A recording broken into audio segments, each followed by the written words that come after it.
glad you're here. Everyone enjoying the weather? It's been nicer. Even with rain, it's not as bad. So we're starting a new series. Like I said, it's just a couple weeks, but the idea centers around this. We're all raising Cain. Your child is not carrying around them the heart of Abel. They're carrying around the heart of Cain.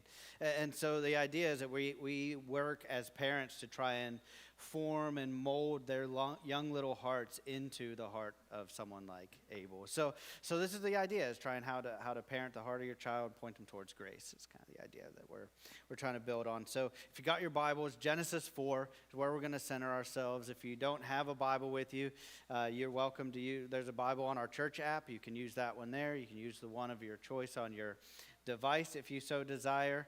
However, I know all the passages and none of them have anything like super funny in it, so I'm going to know you're scrolling something if you're just laughing at your phone. Also, there's hardback black Bibles in the seat in front of you. If you want, you're welcome to grab one of those. Keep it. Gift from us to you if you don't have a Bible. Genesis chapter 4. I want to show you kind of what I'm talking about as we get into the next couple weeks. All right, so Genesis chapter 4, verse 1. Now Adam knew Eve his wife, and she conceived, and she bore Cain, saying, I have gotten a man with the help of the Lord. And again, she bore his brother Abel. Now Abel was a keeper of sheep, and Cain a worker of the ground. And in the course of the time, Cain brought to the Lord an offering from the fruit of the ground. And Abel also brought of the firstborn of his flock and of their fat portions. And the Lord had regard for Abel and his offering, but for Cain and his offering he had no regard. So Cain was very angry, and his face fell. And the Lord said to Cain, Why are you angry? And why has your face fallen? If you do well, will you not be accepted? And if you do not do well, sin is crouching at the door, right? This is one of the most amazing passages of Scripture, right? Sin is crouching at the door, and its desire is contrary to you, but you must rule over it. So Cain spoke to his brother Abel, and when they were out in the field, Cain rose up against his brother Abel and killed him. So if you are a parent or a grandparent, or you're not a parent yet and someday you will be a parent, this applies to you. This applies to everybody sitting in the room. This is kind of where we are. We have two kids raised by the same exact parents. One works the ground, one keeps animals, and Cain, the worker of the ground, offers some fruits to the Lord, some of the stuff that he had produced, and it was not acceptable to the Lord. And Abel brought some of his animals to the Lord, and it was accepted. Now, here's the question. Why did God not accept Cain's offer? Like, what was it about Cain's offer that wasn't acceptable? And there's really two possible explanations. There's really two reasons why this might not have been accepted. First, and I think the least likely, is that the Lord desired animal sacrifice, and Cain brought fruits and veggies. Right, so there's that idea, like God required, animal. Now God will later in the book of Genesis require animal sacrifice, but we don't actually have any indication that that was what was expected at this moment. Right, it might be inferred, but we don't know. Now I think the more likely option is this: that Cain didn't bring his best; he just brought what he had left over. Right, so because it said that explicitly, that Abel brought first. Right, he brought the firstborn of his animals. He brought the best that he had, and fat portions, which everyone knows, right? I don't care how healthy you are, the fatty part's the best part, right? And so he brought the absolute best that he had, and here's another reason why I lean on this as the reason. We still do it in the church today. We give God what we have left over, not what we have first, right? So that's just the reality of the situation. We're like, okay, at the end of the bills and at the end of my paycheck, I'll give God what I got left over, if I have any, right? And I don't have something else that I really want to do, right? Or if I have time, I'll jump in there and help out, right? We have this attitude of, I'll give God what's left over instead of designating first what is his. And so since we still do that, I argue that I think that's the reality of it. And I would argue this. That's because we all have the spirit of Cain in our hearts, right? And now what God does through Christ and through his word is he seeks to remove the spirit of Cain from your heart and put in the spirit of Abel. Now, I don't believe, just before don't get upset with me and write something on Facebook about it. I don't believe there's literal spirits of Cain and literal spirits of Abel. I'm talking there is sin and righteousness. Okay? I'm just kind of leaning on these names because it's a picture that we can look at and see Cain and Abel, sin and righteousness, and we still have those spirits alive inside of us today. So that's what we want to walk through is the next 2 weeks. We are raising little Cains. And your role as parents is to capture their hearts and to mold their little hearts into little Abels. And so that their desire and they are bent towards giving God their best. And so you might be sitting out there and you're thinking to yourself, not my babies. There's no Cain in my babies. And I would argue probably especially yours. Because you're treating them like they are the exception to what God said was a rule about humanity, right? That we are all born with wickedness inside of our hearts, and that God is working to root that out. And you are making the argument, not my baby. When you make that argument, you're making the argument that Jesus died for everyone but them because it wasn't necessary for them, right? That they have got salvation figured out all by themselves. Please and thank you. Behind every angel who doesn't need Jesus to get into heaven is a mom asking God to let her speak to the manager when he says no at the gate. Because her little angel's never done anything wrong. So for the rest of us, we know that inside, have you ever been around a child? They do bad things by themselves, right? Now, I have never once sat my kid down, not once sat them down and said, okay, I'm going to explain to you how to steal cookies and lie about it. I'm just going to run you through how to do that real quick so that when the time comes, you're ready, right? No, but I have caught them stealing cookies and heard them lie about it, right? So I understand what that's like, right? I understand where their little heart's at. I didn't put it in them, but it was in there, right? Someone did. Was it you, right? Did you guys do that to my kids? Right? Mom, was it you? Did my dad's for sure, 100%. I watch her do it. Yeah. Now, I can see my mom being don't tell your dad. I can see that coming out of her mouth, but I can't see anyone teaching them how to do that stuff. That's because their little hearts are wicked. And as beautiful and as lovely as those little things are, you know this too. The only time they're actually peaceful is when they're sleeping. Right? Their hearts are bent towards wickedness. And we want to take their hearts, capture their hearts, and mold it towards righteousness. This is what the parent is called to do. And here's what's really fun about that. You have neither the skills nor the abilities to do it. Isn't that great? As parents, who here as parents brought their kid home and said, why did they let us leave with this? We don't know what we're doing.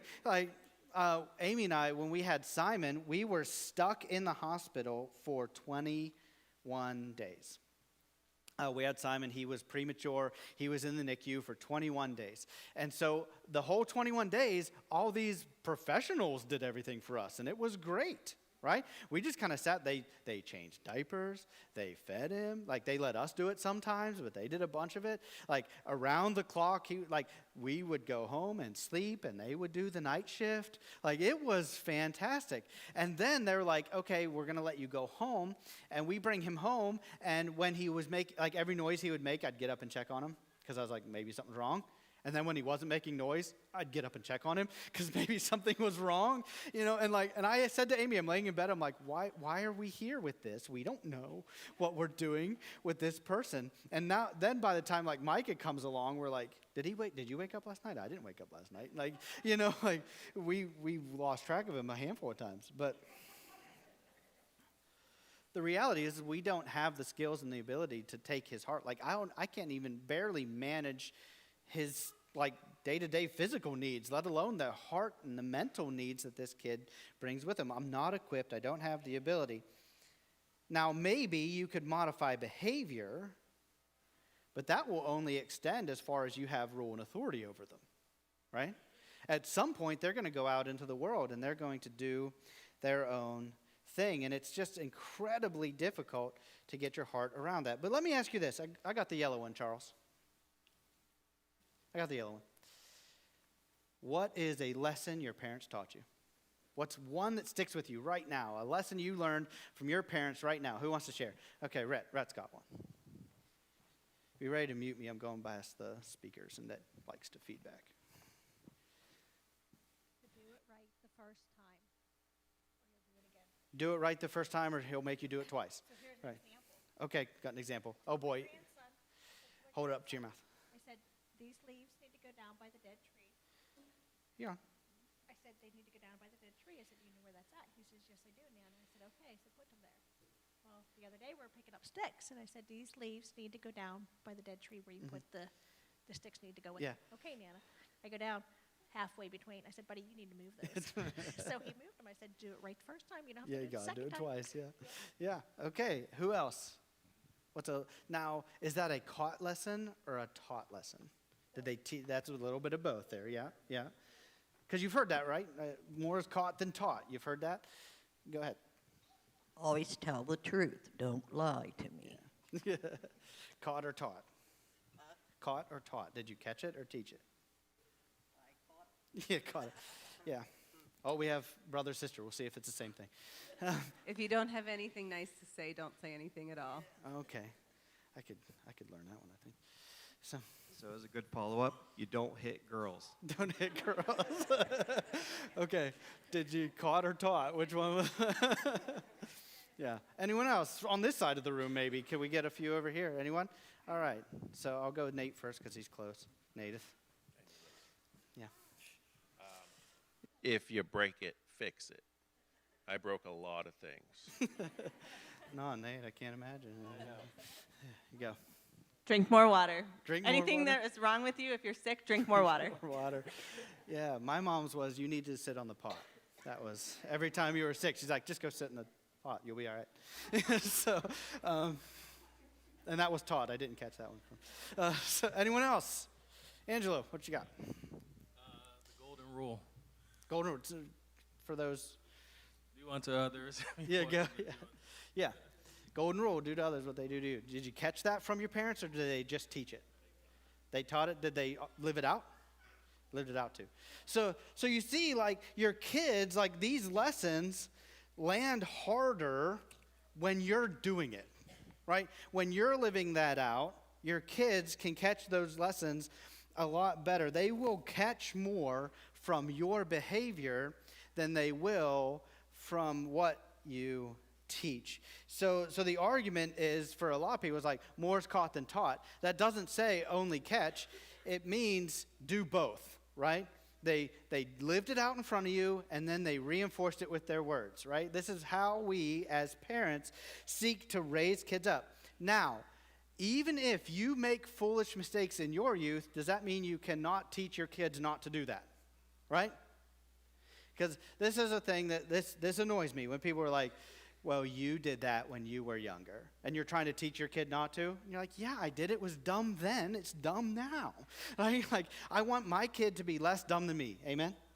Like, anyone here? I would love it if my kid was less dumb than I was, right? So here's an example. So when someday I will hand these to one of my children. They're my car keys, right?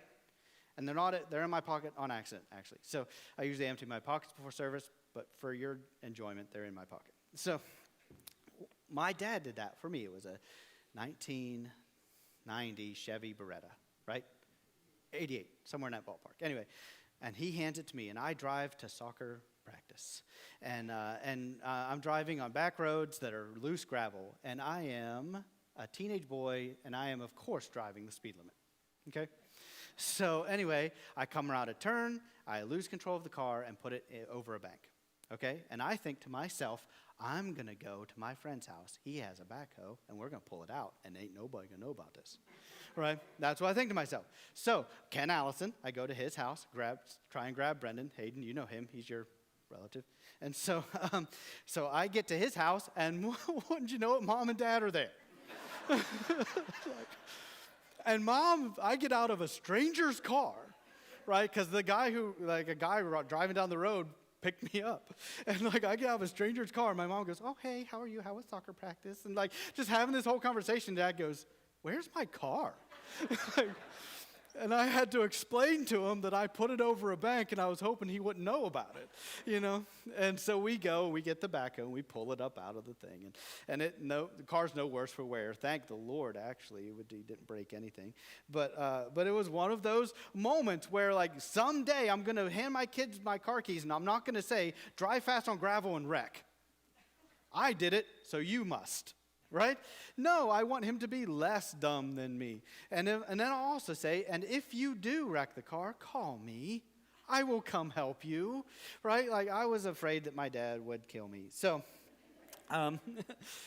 but when you're young, you make foolish decisions and you mess up and you do things. And just because you did it doesn't mean you can't reinforce that in your child's life. Does that make sense? You can teach them not to make the mistakes you made. What good is experience if you can't pass the wisdom down, right? Right? There's efficient ways to learn and there's effective ways to learn. And effective, if you really want to learn a lesson, make the mistake yourself and feel the pain yourself. You'll learn. Some of you, it takes 3 or 4, but you'll learn. Efficient is, I'm going to watch you screw up and not do that, right?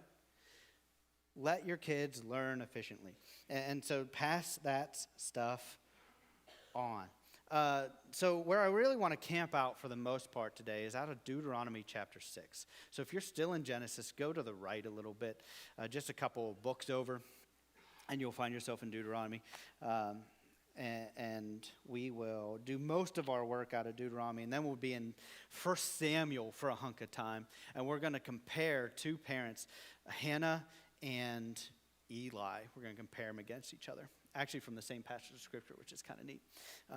But Deuteronomy chapter 6 is where we're going to spend a chunk of time here. And then next week, so this week is a lot of theory. We're going to talk about parenting theory. Next week, we're going to get into kind of nuts and bolts and a lot of implication and application for how you can catch your child's heart, how you can steer them towards grace. And so this is kind of the stuff that we're going to try to really build in. To build into you, hopefully, over the next couple weeks. So tune in next week and be here for that. Deuteronomy chapter 6, we're going to pick it up in verse 4.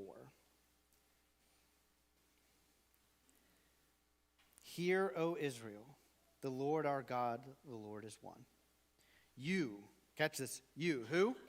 Say me. You, me, right? Me shall love the Lord your God with all your heart and with all your soul and with all your might. Now, I love, because he could have said, love the Lord your God with all your heart, soul, might. But he said, with all your, 3 times. Did you catch that? Right? With all of these, right? When they repeat stuff like that, pay attention to it. Verse 6, and these words that I command you today shall be on your heart. You shall teach them diligently to your children. You shall talk of them when you sit down in your house and when you walk by the way and when you lie down and when you rise. You shall bind them as a sign on your hand, and they shall be as frontlets between your eyes. You shall write them on the doorposts of your house and on your gates. Okay, so when you form the heart and you mold the heart of your child towards the words and the commands of God, we will naturally, the idea is that we want to move and bend them towards the desires of God and away from their own desires, right? Because that's what we're trying to do in our own hearts, isn't it? I want to continuously bend my own heart away from my own desires and towards the desires of the Lord. So where does forming the heart of your child start? Did you catch where it started? Where does it start? Anyone? You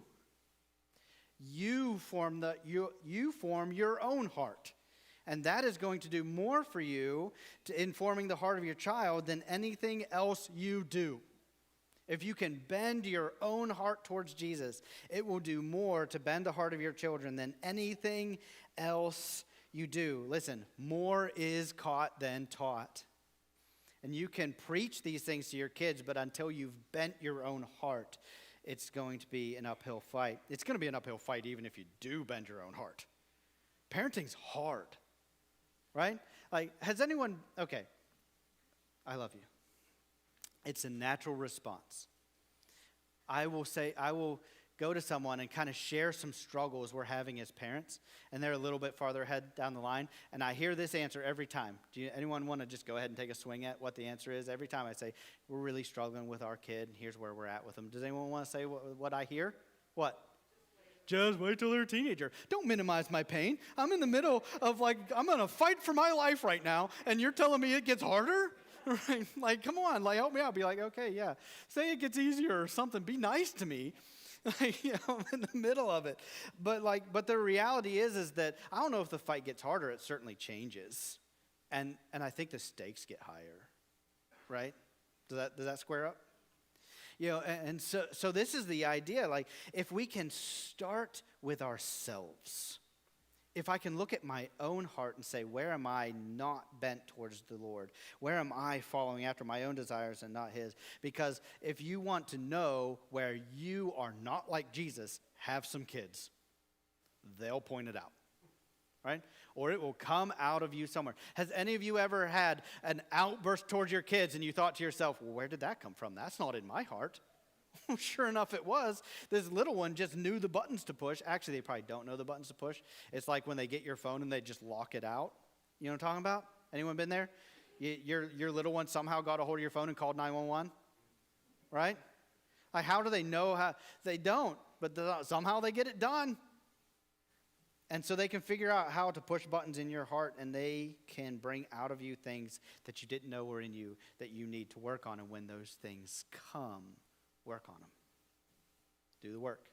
Spend time in it. Bend your heart towards the Lord. Honor him as Lord in your life. You must love the Lord your God with all your heart and all your soul and with all your might. And if you do that, your kids will see that. Honor him as Lord.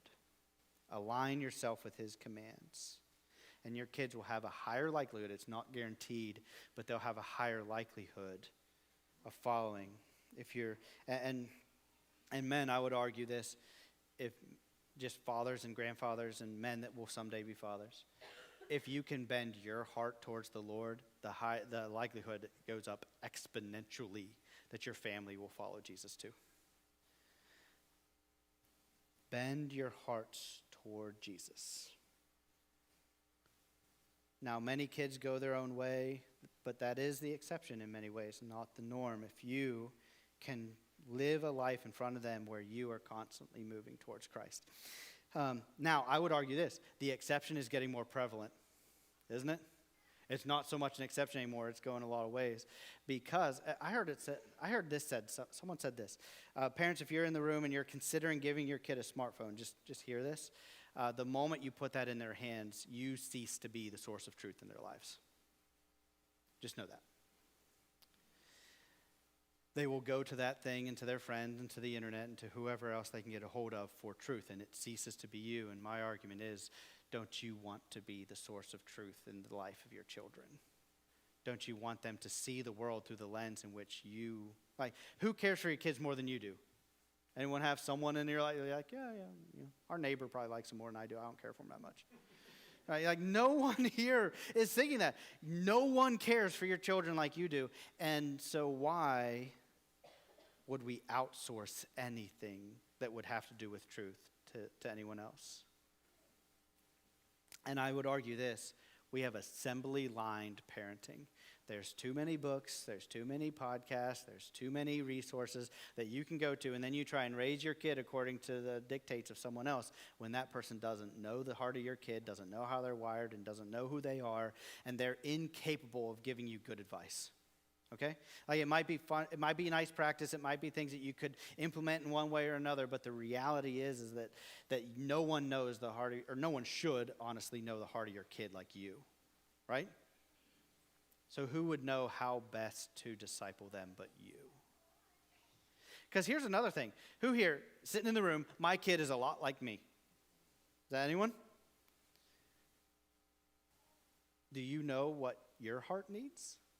Are you able then to give that to a person who's just like you? Because if you know what it takes for you to be molded towards Christ, then you know, for the most part, what it would take for them, right? And now, of course, that takes submission on their end. And isn't that the fun word of our society, submission? No one wants to submit to nothing, but we all submit to everything, right? We just don't know it. If you're out here thinking like, no, I'm the king of my own life, I do my own thing, how about this? Tell you what, strip naked. Not right now. Hop in your car and run down 80 at 90 miles an hour and see how long you get to do what you want. Right? At some point, someone's coming to get you, and you don't make any more decisions for you. Right? The reality is that everyone is submitted to government. We submit to God. We submit to one another. Submission's all over the place. And we have to bring up our young ones to submit to the Lord and to submit to the powers around them. Submit to mom and dad. Like, these are things that we are teaching our little ones to do. What does it take for my heart to bend towards? What does it take for my heart to come to Jesus? What needs discipled in me? And then I can really reach into the heart of my kid because I know, right? Like, it's kind of a hack that God built into it. Not like, I don't know who this person is. They're just like you. You know exactly who they are, right? We can't assembly line parenting. Every child is different, and they're a lot like us. So what does it take to put into the heart of our child? Well, what does it take to put into yours? And then mold their little hearts in that way. The more effort you put into molding your own heart once again, the more you'll see the ways to mold your own, or your children's, right? So if I'm putting effort into they do this on the air. Who's ever ridden an airplane? What do they say about the oxygen mask? Put your own on first and then help your kid, right? And that's the idea. So how can I help them if I haven't worked through it in my own heart? How can I move you, right? And this is the call that God has for us to do. So if you can find ways to mold your own hearts, you'll find ways to mold your children's. Verse 7 goes on this way. You shall teach them diligently to your children. You shall talk of them when you sit in your house, and when you walk by the way, and when you lie down, and when you rise. So this isn't like, he's not giving you 4 different places that you should try and put the commands of God in front of your children and try and mold their little hearts. He is giving you the idea that there is not a place in which you go where you shouldn't be putting the commands of God in front of your little ones. That you should constantly be putting the truth about what God said about the world. This is daily reinforcement, showing through life and circumstance the commands of God that are true and can be trusted. This is a quote that's attributed to Albert Einstein, but we don't certain that he said it, okay? You know what I mean? It's like one of those things. You know what I'm talking about? It's attributed to him, but we're not certain. It's likely he did. If you cannot explain it to a 6-year-old, you don't understand it yourself. Meaning that we should be able to take the things that we know and dispel it simply so that little ones can understand, right? So we should be able to explain something to a little one. So, there's times where, like, as parents, we have to say to our kids, it's not that they wouldn't understand, it's that they're not old enough really to take the information in, right? I don't want to put that weight on you. Like, we'll be discussing something amongst ourselves, and suddenly we realize one was standing here the whole time. You know what I'm talking about? And they ask a question. Like, well, who was that about? And you turn around and suddenly you're like, oh no, their ears heard things that I'd rather them not hear, right? Has anyone ever been there? Like having a deep discussion and suddenly there's a little one like videotaping the whole thing with their eyes, right? So, and here's something that I just told our kids too is someday I'll explain that to you, but not right now. Like someday that'll come up and I'll talk with you about it, but now it's not the time. Because it's just not a weight that their little heart needs to carry around. Does that make sense? And so there are times that we do need to explain what's going on in their heart. And Amy and I disagree on this. And so here, let me bring you into the fight. You can decide who's right, and then we'll figure it out. And so I want to sit down and explain what I'm thinking and what's going on in my mind and why it matters and all this stuff to our kids who probably, and Amy's like, you lost track of them like 4 minutes in, right? But I want to have the whole conversation. And as I say it and I look at your face, I realize I'm probably wrong. And I can see you looking at me like, well, yeah, that's why they don't get it.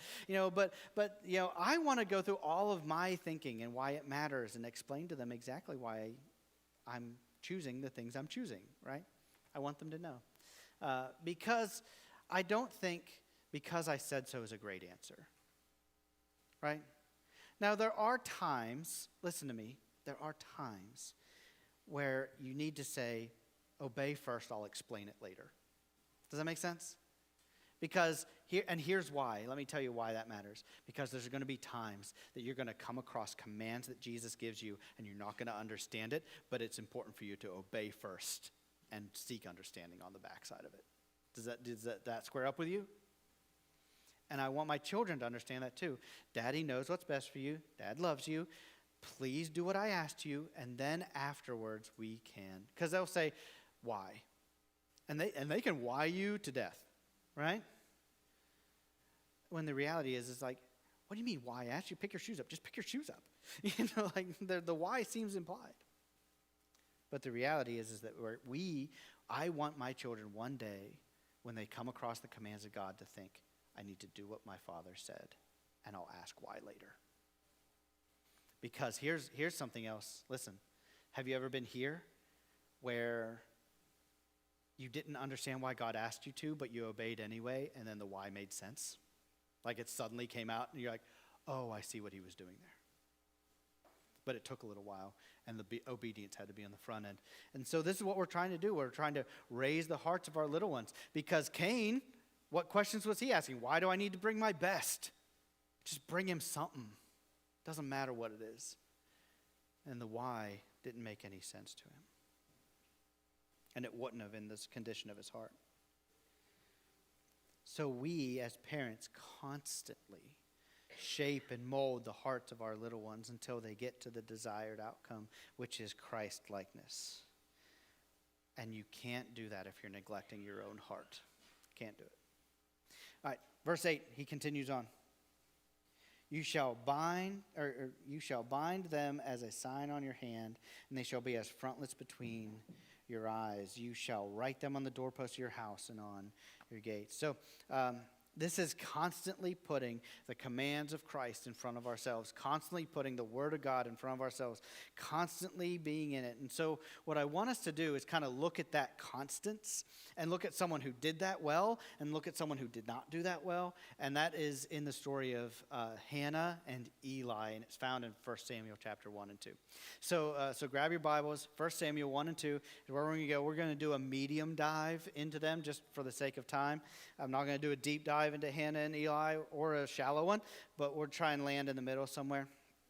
And it's fun that they are contemporaries. Actually, they are together in the same passage. And together they are raising children together, which is Hannah and Eli are not married to each other, but they both raise the same little boy. Yeah.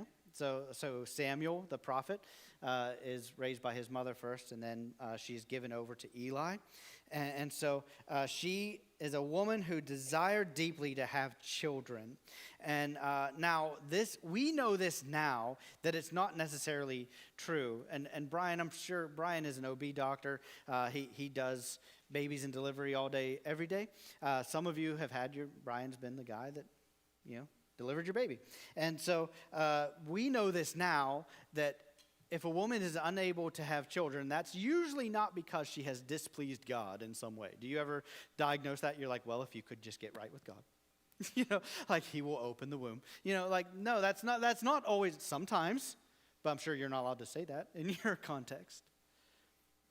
But for the most part, that's how the people here saw that when there was issues of infertility, and as difficult as that was, that the Lord was displeased with me and I needed to get back with the Lord. And I want to argue this, that if that's the space you're in, understand that God is a good father who knows what you need.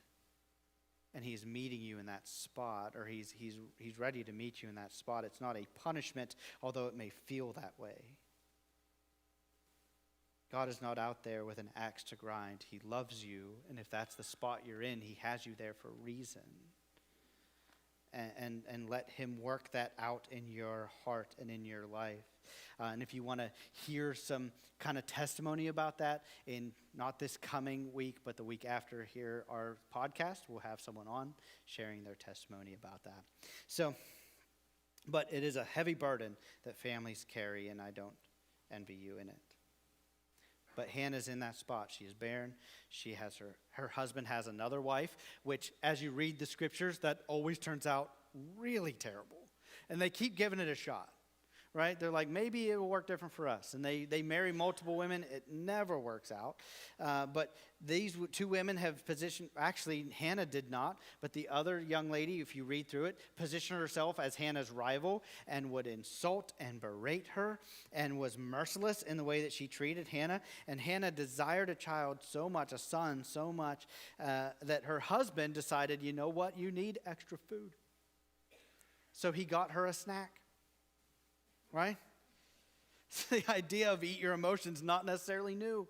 And so he's like, you know what, we'll make her feel better, a little extra food. Let's just give her something to eat. And so he gives her, he's like, you need a snack. So he gets her a snack. And then 1 Samuel 1, verse 8 says this. So catch this from the guy who didn't turn to it yet. 1 Samuel chapter 1, verse 8. And Elkanah, her husband, said to her, Hannah, why do you weep? And why do you not eat? And why is your heart sad? This is so funny. Am I not more to you than 10 sons? Okay, so he starts with, you need a snack, and then he goes, and by the way, I'm also a snack. Right? Look at me. I'm pretty great, right? So once again, men, eating your emotions hasn't changed. Men haven't changed. Everything's the same. So here she is, trying her best to lean. And this is where, like, okay, can we just for a second push pause and say she is in an absolute fight for her heart and her life, and she's distressed, and she's praying to the Lord, and her husband's over there saying, like, what more do you need? You have me. Like, what an insensitive and doofus thing to say. Men, we do that. Right? So when your wife says, stop talking, you're making it worse, just go ahead and stop talking. All right? He's not seeing her heart. He hasn't captured her heart in any kind of real way. Verse 9, he goes on. So let's read through this and just kind of talk about Hannah for a minute. 9 through, where are we at? Charles, how far? 15. Okay. And after they had eaten and had drunk in Shiloh, Hannah rose. Now Eli, the priest, was sitting on the seat beside the doorpost of the temple of the Lord.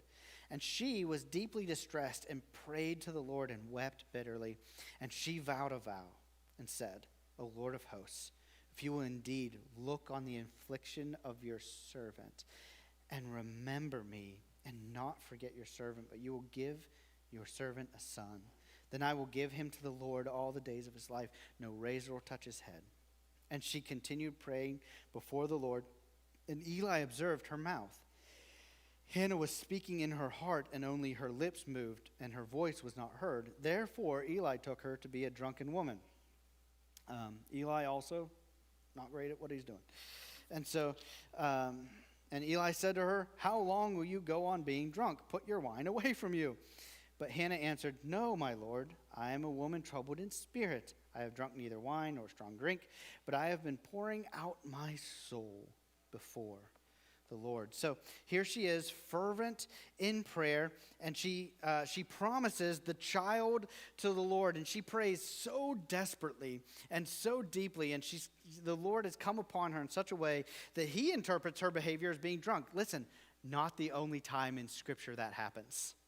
Okay? Because it happens in the book of Acts when the people are praying and they're worshiping the Lord because the Spirit of God fell upon them in mighty ways, and they start to speak in different tongues, and the people interpret that as the people being drunk, right? And I think it's Peter stands up and says, no, they're not drunk. It's only 9 a.m., which some of you are like, that's never stopped anyone I've met. You know, like I know people that have gotten it done. But Peter's saying, no, that's not the way that works. Like these people aren't drunk. The Lord has come upon them.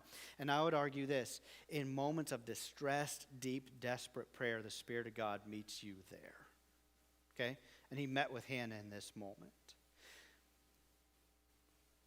So what has Hannah done to prove herself before the Lord? Well, she has thrown all of her dependence upon him. She trusts in him fully. She knew that only he could bring a child to her. Her efforts had failed. Her husband's efforts had failed.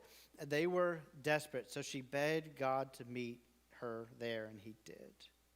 And so this sets a tone for her in how she raises young Samuel. She was going to have a son, and she was going to follow through in something, which was she was going to devote him to the Lord.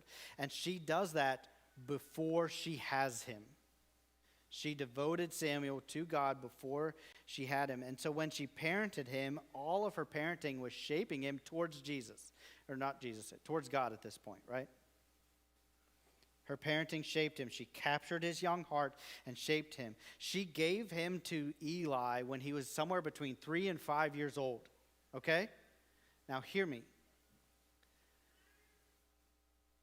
If you bring your kid to me and say, I devoted them to the Lord, here you go. The answer is no. Right? Take him somewhere else. He's not mine. Like just because your 3-year-old's driving you crazy doesn't mean you need to devote him to God right now. You can do that inside your own house without giving him to me. But she was going through it. And she was struggling so hard. And she prayed and she asked God. In fact, it's in 1 Samuel chapter 1, verse 27 says, when she had Samuel, she says this, for this child I prayed. And the Lord has granted me my petition that I made to him. Therefore, I've lent him to the Lord. As long as he lives, he's lent to the Lord. And she worshiped the Lord there.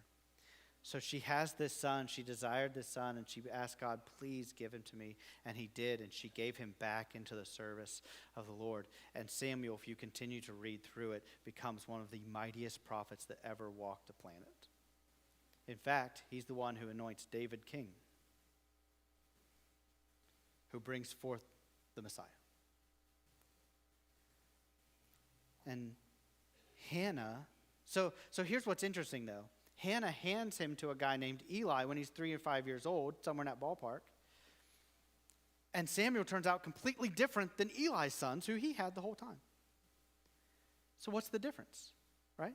What changed? What wrapped this up? Well, Hannah raised her son differently. He was more mature. So when God, anyone have any idea how old Samuel was when God called him into his service? Anyone want to take a swing at that? We guess between 8 and 12 years old. We're not certain. And Samuel was more mature between 8, 12 years old than Eli's sons were as adults. The Lord had given Hannah the ability to mold this young man's heart in such a way that she set a standard for him, she laid a foundation for him, that he built a life upon it. From a young age, he was able to turn out completely different under the teaching of another man who wasn't able to raise his own sons that way. And I would argue this, because Eli trained his sons but never caught their heart. Okay? So let's read that. 1 Samuel chapter 2. So if you're still there, just next page. For 2 verse, we'll pick it up in verse 22 is where we're going to start. Now Eli was very old, and he kept hearing all that his sons were doing to all of Israel, and how they lay with women who were serving in the entrance of the tent of meeting. And he said to them, why do you do such things? For I hear of your evil dealings from all the people. No, my sons, it is no good report that I hear from the people of the Lord spreading abroad. And if someone sins against a man, God will mediate for him. But if someone sins against the Lord, who can intercede for him? But they would not listen to the voice of their father, for it was the will of the Lord to put them to death. Now the boy Samuel continued to grow in stature and in favor with the Lord and also with man. So his sons knew the day-to-day tasks that it took to serve the Lord, but their hearts were far from it, right? They might have been going through the motions, but when the opportunity came to take a young girl and fool around with her, they took that opportunity, which was inappropriate for anyone to do, let alone the priests. And they obeyed their own desires, not God's desires. Do you see that? They were taught the way. I'm sure they were taught from the very beginning of their lives how to serve and follow the Lord. But Eli never seemed to catch their heart. Because even when he rebuked them and he said, listen, who's going to mediate for you? You are coming against the Lord. Who's going to stand in the place for you? They didn't hear him. He didn't have their heart. Eli confronts them verbally with no consequence. Nothing changed. Now, what should he have done? Probably pulled them out of service. You're not serving God right now. I'm going to get you out of here, right? Like, isn't that probably the wise thing to do? Like, listen, bud, you need to sit this one out. But he didn't. He left them where they were at. He talked to them, and their hearts were far away. Taught their mind, their hearts didn't get it. And I would ask this. Did Eli really know his sons? Did he know them? Know what they were about, who they were, how to reach out to them and draw them in? He taught the mind, but he didn't catch the heart. But Samuel was growing up in such a way that he was completely different, even though he was raised under the same teaching that those boys got. But his heart was captured at a young age. And he had a foundation. So God said this to Eli. Here's where things landed. Verse 29.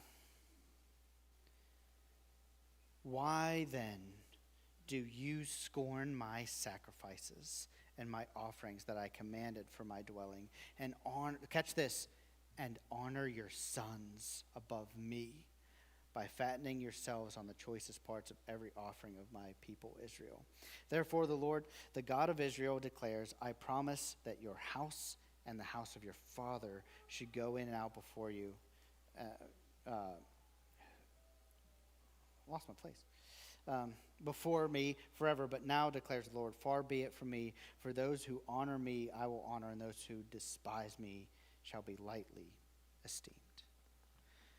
So this passive parenting that Eli seemed to live inside of really ended up removing honor completely from his house and transferring it over to Samuel. Samuel would be the one to carry on and become a great prophet in the nation. And that's the kind of the greater implication of catching your child's heart versus teaching them is, what kind of legacy do you want left behind? What kind of generational change do you want there to be? Hannah's legacy was found wrapped up in Samuel, who became a great prophet, mighty man in Israel, in fact, anointing the king David. And so, and Eli's legacy ended in disgrace. So here's what I'm asking parents to do today. Ask this question this week as you go through. You got 6 days to figure this out before next Sunday. So throughout the rest of this week, think about this. Am I catching my child's heart, or am I teaching their mind? Am I catching their little hearts, or am I teaching their mind? And listen, there's no expiration date on this, right? Maybe your expiration date is the expiration date on this. But at any point, and listen, there's no amount of failure that doesn't mean you can't start trying to catch it now, right? So parents, if you have young ones and they're still in your house and you're able to, seek to know them deeply. Know who they are, know what makes them tick, know what it is inside of their heart that's going to lead it closer to Christ, and then just constantly mold their little hearts. So this is what I'm asking you to do. What ways can you catch their little hearts? Parents of older children, I would encourage you to do this, to continue to build into and feed their young hearts now. Even now, as they're preparing to move out of your house, you can find ways to dig in. Am I catching their heart so that my voice carries in their life, right? Does that make sense? You want your voice, when you share something with them, to carry on so that when they make decisions, they think. Who here, when you're about to make a decision, hear the voice of one of your parents in your head? Is that anyone? And you're like, okay, if I do that, my dad will be mad, right? Anyone think about that? Like, I'll upset my dad if I do that. Amy's like, for sure. She's so worried about upsetting her parents. So even now, she's 40 years old, and she's like, I can't make my mom upset. So I don't know what y'all did, but good job. And so, but they caught the heart, right? Like, that's the thing. It's like, my heart bends toward, we would be a better society if every decision we made, we thought about the generations before us and how that decision will affect them. Right? Wouldn't we? How many young people do you see going off into the world and doing whatever it is that they want to do without realizing the shame and the despair it brings upon mom and dad? So this is the idea, like catching that little heart so that when they move out and they do their own thing, that they are thinking of the things that you would have them do, especially if your desire is that they be like Jesus. Eli proved that his son's desires were more important to him than God's desires were. Didn't he prove that? And so, in the midst of this, Eli wasn't doing God's work. He was working for his sons instead. And the best thing he could have done was probably step aside from ministry and invest in his boys, because that's what needed to happen. And I can tell you this, as a minister of the gospel, that the ministry does its absolute best to pull me away from my kids. Right? And Amy has to fight me sometimes because I want to come over here and do work and do things instead of invest my free time in my children. Alan, you ever feel that? The draw away? Yeah. Maybe I should ask Josh if he's felt it. But most of all, the best thing you can do, and like I said, this is the theory part, we'll get into the application next week. The best thing you can do is honor God in your own life. If you can honor the Lord in your own life, your kids will see that, and the likelihood of them following it is high. Lord, we thank you for the chance that you give us to raise up little disciples, little ones who can know you, follow you, submit their hearts and their minds over to you. And I pray that you would walk with us as we do that you would open our hearts and our minds to what you would have us do, ways that we don't honor you in our own hearts, and ways that we can submit ourselves over to you. Lord, let us have the heart of Hannah as we try and raise up little Cains and turn them into Abels. And I pray, Lord, that we would find ourselves ever more leaning upon your skills and abilities as the good Father to walk together with us in grace and in truth. Help us next